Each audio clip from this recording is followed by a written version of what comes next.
Hi friends, ನಮಸ್ತೆ. ಇವತ್ತು ನಮ್ಮ ಮನೇಲಿ ಏನು ಅಡುಗೆ ಅಂತ ಹೇಳಿ ನೋಡೋಣ, ಬನ್ನಿ ನೋಡೋಣ.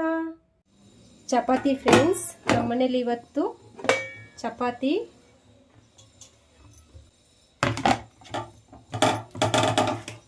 ಆಲೂಗೆಡ್ಡೆ ಪಲ್ಯ, ರೈಸ್,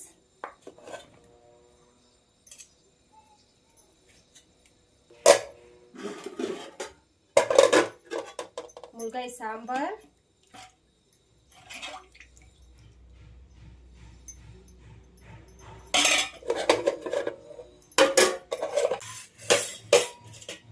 ಮೊಸರು ಫ್ರೆಂಡ್ಸ್, ಮನೆಯಲ್ಲೇ ಮಾಡಿದ್ದಿದ್ದು ಮೊಸರು,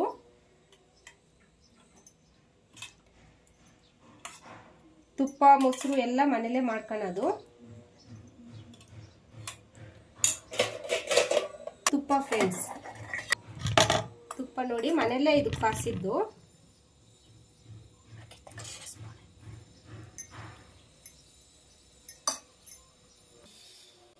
ನೋಡಿ ಫ್ರೆಂಡ್ಸ್, ಇದೇ ಇವತ್ತು ನಮ್ಮನೆ ಅಡಿಗೆ. ಇದು ಇಷ್ಟ ಆದ್ರೆ ಲೈಕ್ ಮಾಡಿ ಆಯ್ತಾ. ಓಕೆ ಫ್ರೆಂಡ್ಸ್, ನೆಕ್ಸ್ಟ್ ವಿಡಿಯೋದಲ್ಲಿ ನೋಡೋಣ. ಬಾಯ್.